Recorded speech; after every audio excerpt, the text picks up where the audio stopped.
evening.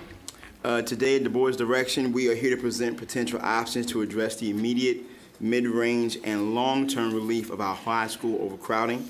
I'm Scott Washington, Director of Capital Planning and Construction, and with me is Ms. Jennifer Babenko, the Planning Specialist, and Mr. Dan Lubley, our Manager of Design and Pre-Construction Services.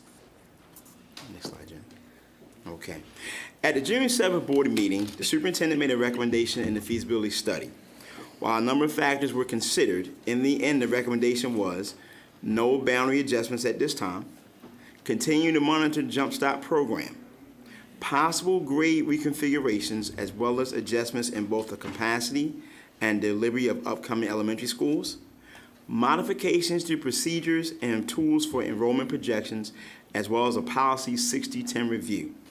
The board at the same meeting directed the superintendent to provide comprehensive options in order to relieve overcrowding, specifically at the high school level, and attendance areas for high school number 13, which is why we're here today.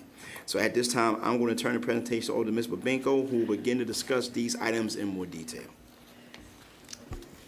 Good evening. You have to speak much louder. Good evening. There, is that a little bit better? Okay.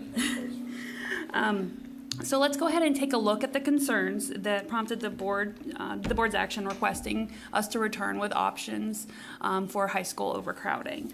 The 5 most crowded high schools are listed here up on the screen: Centennial High School, Hammond High School, Howard, Longreach, and Mount Hebron. The chart presents information with capacity utilization both with and without relocatables. If the utilization is calculated including the existing relocatables, no school at any level is over 110% capacity utilization. And I did want to make a quick note.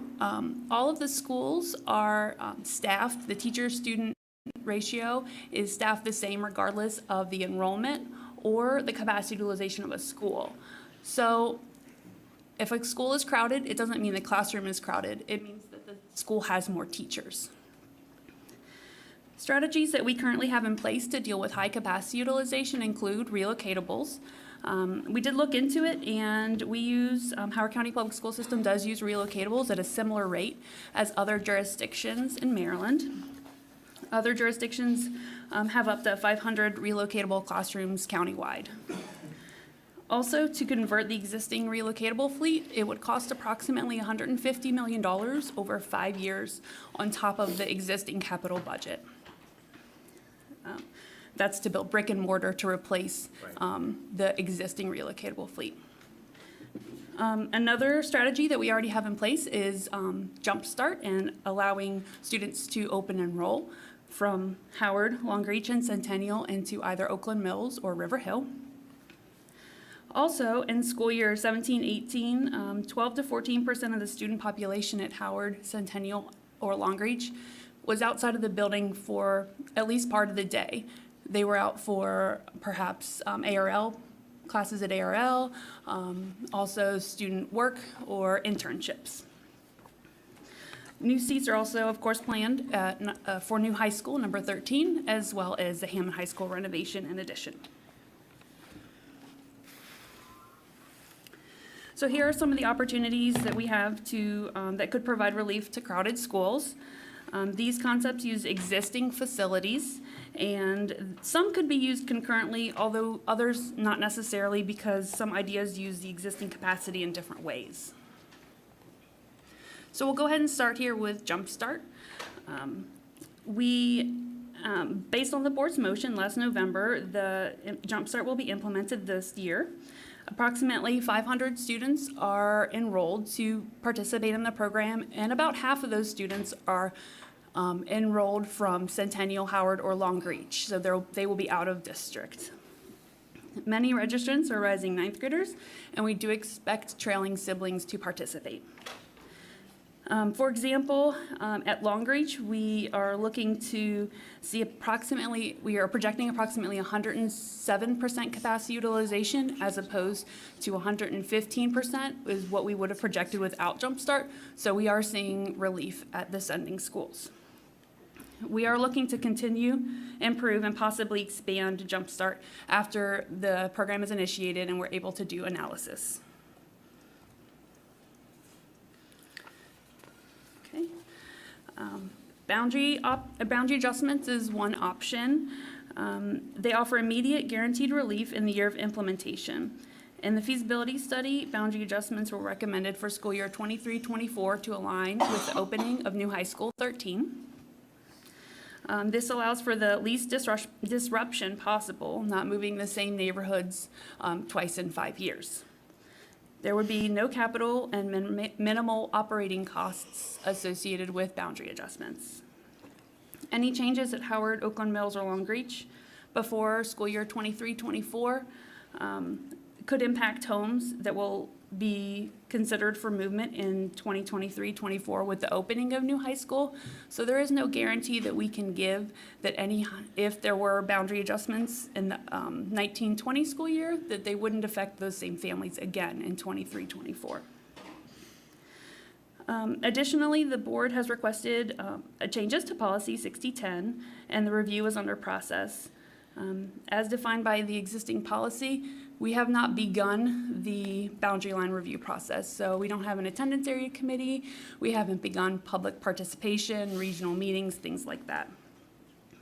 Additionally, the school planning office is working on tools and procedures to update enrollment projection methodologies and scenario testing. Okay, for open enrollment, this idea is not connected to Jumpstart or any other special programming. Open enrollment is an option that could be implemented immediately for school year 19-20. It offers family choice for reassignment, but typically not transportation. Of course, the board could consider transportation and would need to look at the costs associated with additional busing. A quick note, there is unused capacity at some schools, but system-wide, we are continuing to see and project growth at the high school level.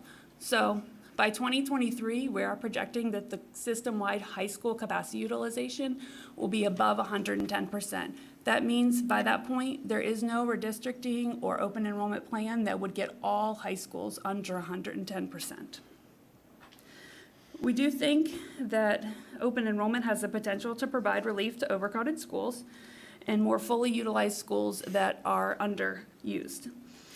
The success of the program does require voluntary participation, and there's no guarantee that the number of participants we will have, so we cannot guarantee that there will be a significant impact on the sending schools' utilizations. Programmatic options may incentivize more students to participate, though. There's two scenarios here we have on the slide. There's the maximum 110% utilization for receiving schools and the maximum 115% utilization for receiving schools. So these two options are a little bit different. The first option, allowing receiving schools in an open enrollment scenario to go up to 110%, follows the policy 6010 target utilization. It allows for approximately 900 available seats at underutilized schools, and the plan has the potential to provide relief. But even if full participation does happen with the 110% plan, that leaves the sending schools above 115%. So it does give some relief, but it couldn't bring them down below 115%. The 115% option allows for approximately 1,100 seats at underutilized schools. So it gives a little bit more room for the more overcrowded schools to send more students, and it would give the opportunity for all schools involved to have similar resulting capacity utilizations. There are no capital costs associated and minimal operating costs. The plans are easy to understand and voluntary. They just have no guaranteed result. And I'll hand it over to Mr. Dan Lubley. Thank you, Jennifer. The rising ninth grade class options has two innovative options that provide immediate relief for the overcrowding at Howard High School by reassigning the rising ninth grade class, which is approximately 500 students. The first option is a temporary reassignment of the incoming class for 4 years. This would place the incoming ninth graders at either Marriotts Ridge High School, Oakland Mills High School, or Wild Lake High School. for their 9th grade before they would then transition back to Howard High School for their 10th, 11th, and 12th grade years. The second option is a permanent reassignment of one 9th grade class or cohort for the school year of 2019-2020 to those three schools again, Marriott Ridge, Oakland Mills High School, or Wild Lake High School. These students would remain at their receiving schools for their entire high school career. This would provide Howard High School with a single progressing grade level that would be empty for 4 years. Examples of the reassignments are seen on the slides, and again would provide immediate relief to Howard High School of approximately 500 students. Either of these options would be able to be implemented for the school year of 2019-2020 and would have an end date of the school year of 2023-2024 when the new High School 13 is opened. While using existing capacity at the receiving schools, there's no anticipated capital costs for either of these options. However, there is operating costs with regards to transportation and staffing. Either of these options would have the possibility to be implemented at or for Centennial High School as well, for students to move to Glen Oak where there is some capacity. Now we want to present an opportunity that has more of a midterm to long-term option. It utilizes an existing facility that is Faulkner Ridge Center. The 9th grade academy concept is similar to the previous temporary rising 9th graders opportunity in that the students would attend the academy and then transition back to Howard High School for their 10th, 11th, and 12th grade years. The students in the 9th grade academy for their entire career would be associated with Howard High School. As noted, the program is a midterm to long-term plan and has the potential implementation for the school year of 2021 to 2022. This is due to the need to renovate Faulkner Ridge Center to meet the estimated program of about 80,000 gross square feet. The renovation addition is estimated to have a capital cost of about $34 million. In comparison, a demolition replacement of Faulkner Ridge would be approximately $40 million. Either of these directions would obviously have a major impact to the capital budget. There are estimated operating costs for this option, including transportation, staffing, as well as continued and additional building maintenance costs to bring the facility back into daily use. In the long term for this facility, it would have the opportunity to continue the 9th grade academy, to expand it to a county-wide 9th grade academy, or have other alternative uses as well.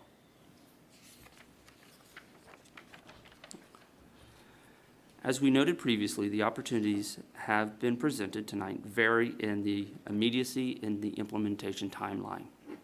It is also important to note, as Ms. Bubanko noted, that while the 9th graders and the 9th grade academy options would be implemented independently because they do focus on the same students, they all have the opportunity to work in conjunction with the other options like Jump Start, open enrollment, or even some of the program initiatives. Each option carries its own considerations, including time and cost. And at this time, we'd be happy to answer any questions that you might have on any of the options. Board members, Mr. Hajibu? Has there been a estimated budget impact for either of the 9th grade options to transportation? For transportation, yes, the anticipated right now is anywhere in the range from $650,000 to $700,000 annually for the transportation for either one of the temporary or the permanent. How much did you say?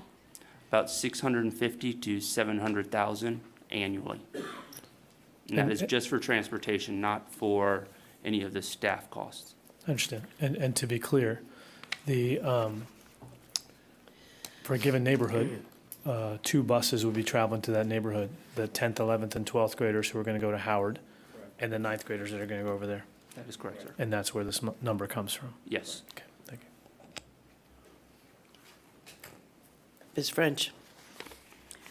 I think that it would be important for people listening, for you to go back to the rising 9th grade class and mention each middle school that is involved, and the fact that there will not be a graduating class for Howard High School one year, and also that, I think it's the permanent reassignment where if the whole cohort is sent to Marriott's Ridge, and I don't see that listed here, that was in the briefing. That would be they the, graduate as Marriott's Ridge graduates. I mean, correct. there needs to be a lot more detail explained about both of these options. Absolutely, we can do that. For both of these options, the reassignments, as you can see on the slides, would be Bonnie Branch Middle School, Ellicott Mills Middle School, Mayfield Woods would be assigned to Marriott's Ridge High School, and then Elk Ridge Landing Middle School would either be assigned to Oakland Mills High School or Wild Lake High School, depending on how the capacities worked out. That would be the same for either the temporary reassignment or the permanent reassignment. With regards to the temporary reassignment, that is taking the rising ninth grade class for each of the 4 years, putting them temporarily in the receiving schools, to which they would then go back to Howard High School for their 10th, 11th, and 12th. The point that you're bringing up, Ms. French, is for the permanent reassignment, in which that one ninth grade cohort for the school year of 2019-2020 would be permanently reassigned to those new high schools, meaning that for 19 and 20, Howard High School would not have a ninth grade. For 2021, they would not have a 10th grade, all the way up until the last year. As you pointed out, Howard High School would not have a 12th grade class, so there would not be a graduating class from Howard High School.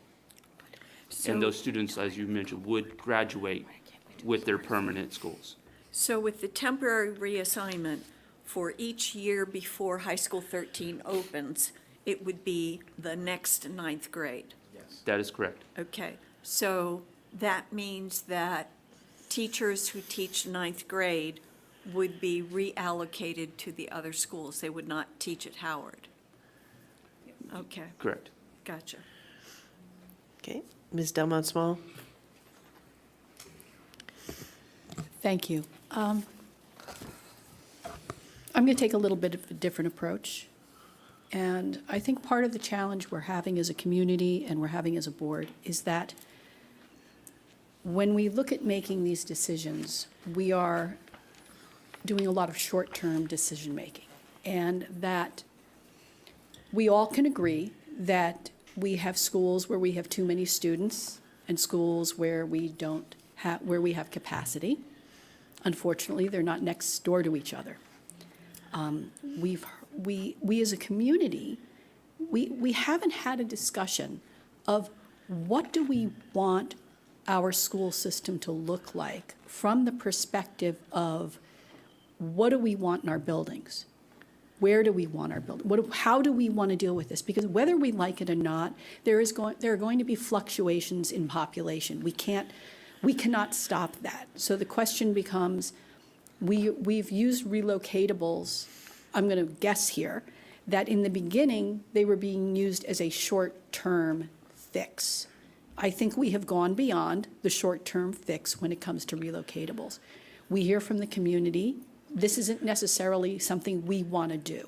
We don't want to have 200, 300 relocatables, and that's how that's the environment we educate our children in. We have to, I think, have a deeper discussion on what we want this to look like. And part of that should lead to having, and I know this is going to sound crazy, but we need to look at a point in time and say, okay, if we could eliminate the challenges that we have with overcrowding in certain schools by physically creating the facilities, let's just put aside for a moment that we'd actually have a plot of land to put them on. What would that look like based on what we as a community would like to see how our schools would be in Howard County?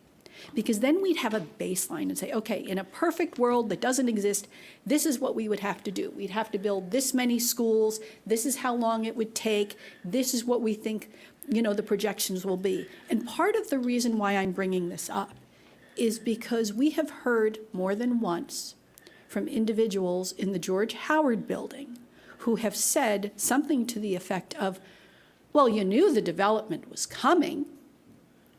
You're the school system. Why didn't you build more schools? Well, we all know the reason we didn't build more schools is because building schools takes something called money.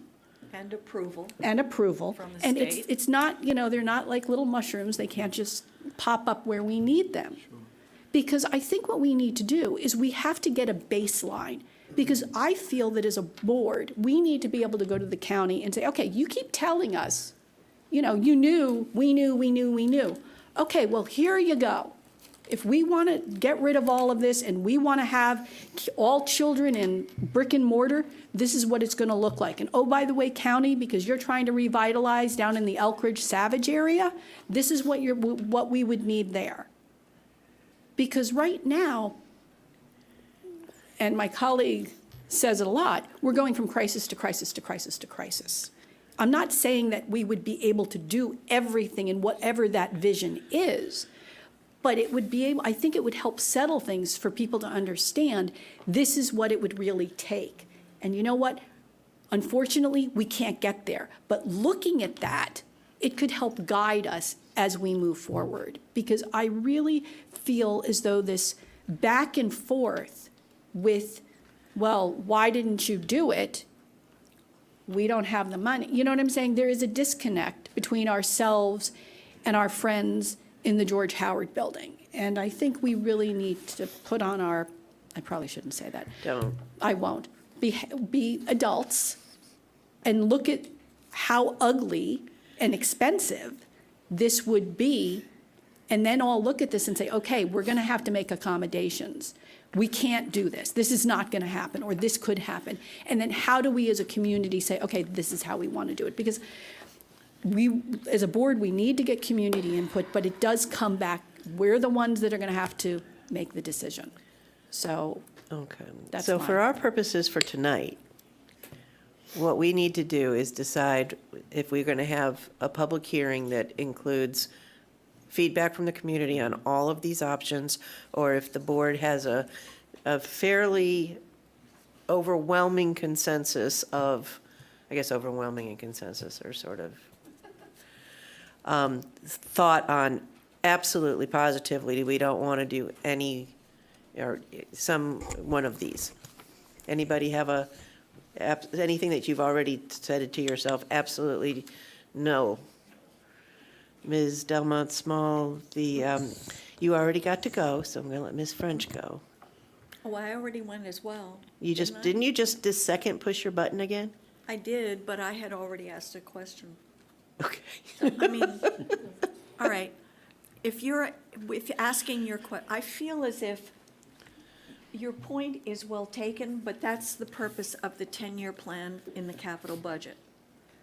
And if the George Howard Building people don't want to face that or read that, that does not mean that every year the board and staff have looked at the long-range needs for the school system. We have it. The thing is, there's a lot of things that are not in that 10-year plan that we Bingo. want, that we really think are necessary. So it's not a complete picture of. We've already our total- self-edited there. Yeah, okay. Okay. But if you're asking, the important thing is everything so intolerable that action must be taken before the high school 13 opens? That's one question I need to hear from the public. The one thing, though, that I'm not willing to do is more boundary line adjustments, because I know that within 4 or 5 years, people will be affected a second time. And I don't want to disrupt families any more than that. So I am willing to look at other options. I'm very reluctant to do another redistricting with the idea that, well, these people will go to high school 13, so it's so disruptive. Ms. Coombs?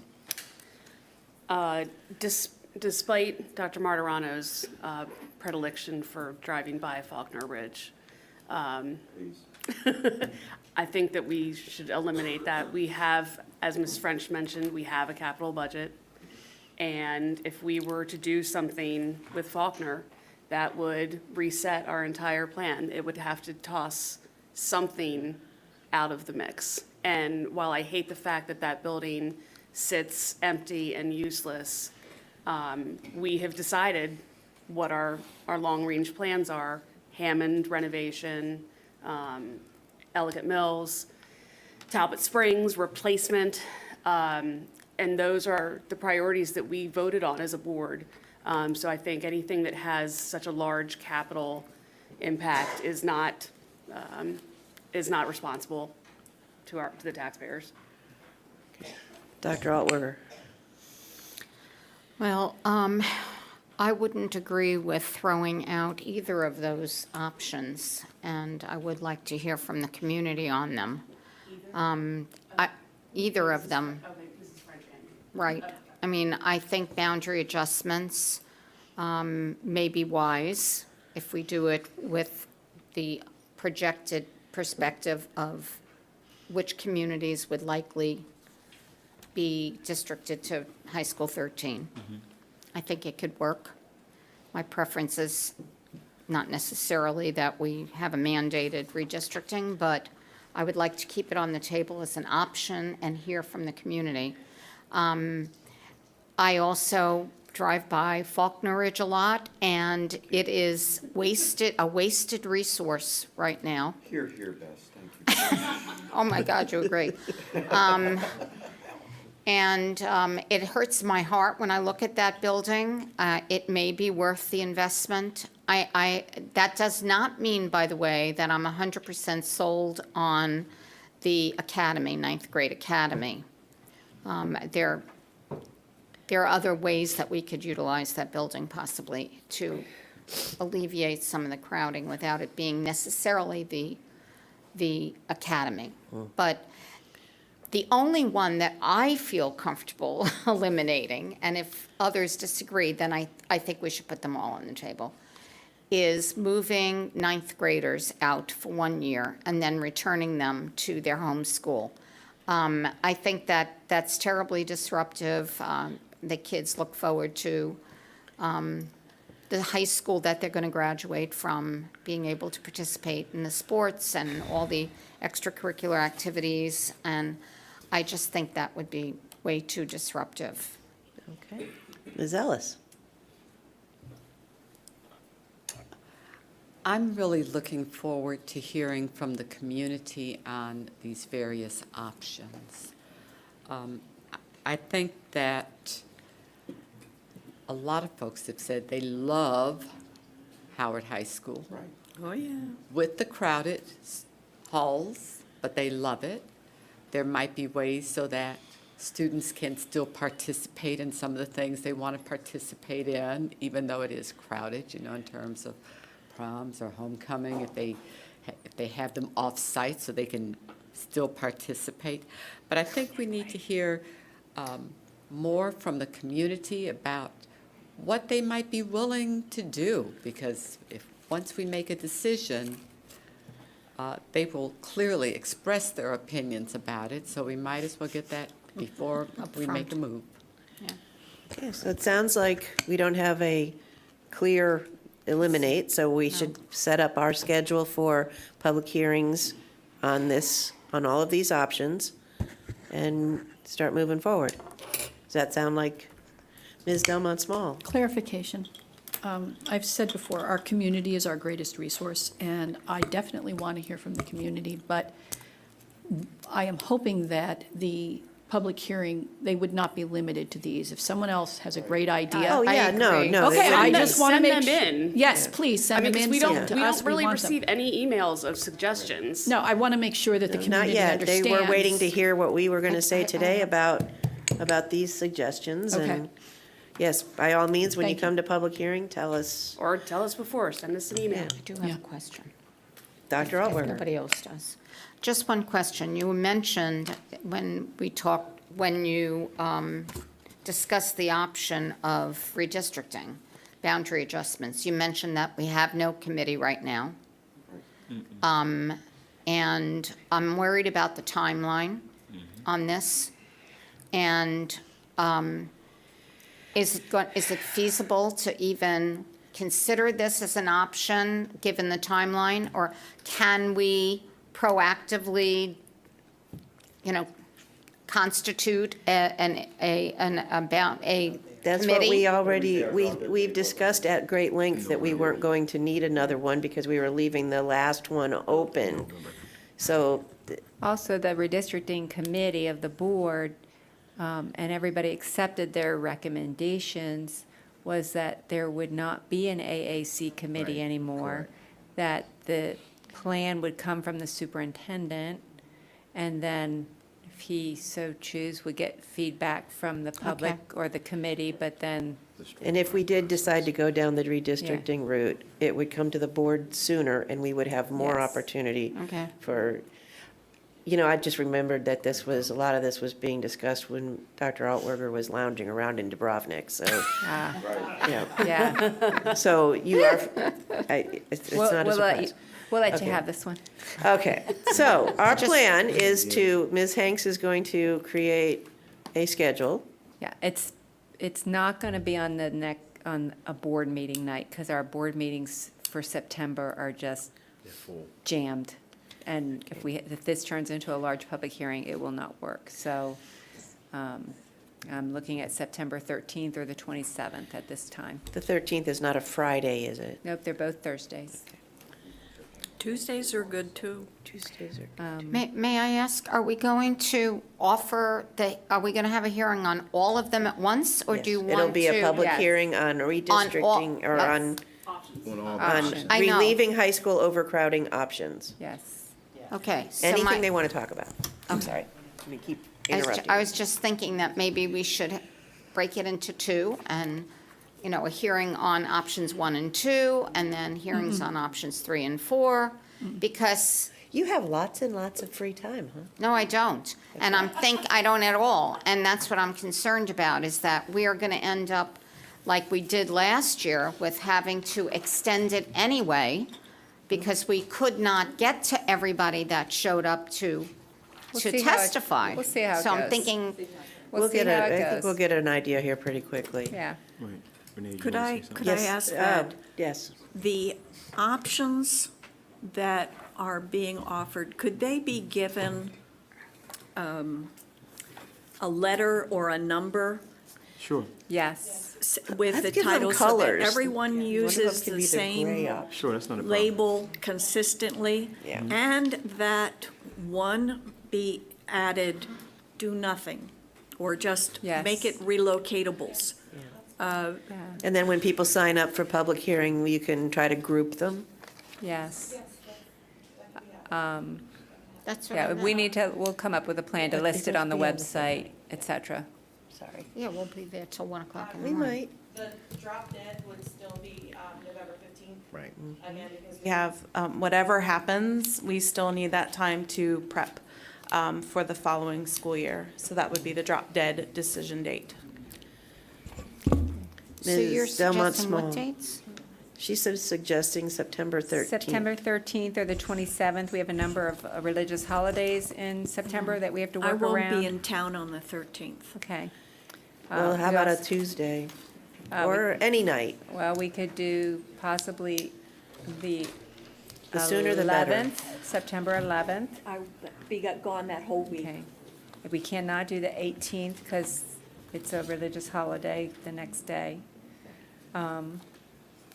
The 25th, we have the partnership celebration at 4 Well, o'clock. it may be that not everybody can be there because we have got to get it on the Okay. books for that's what the board wants, I will schedule it. I'm just sharing with you.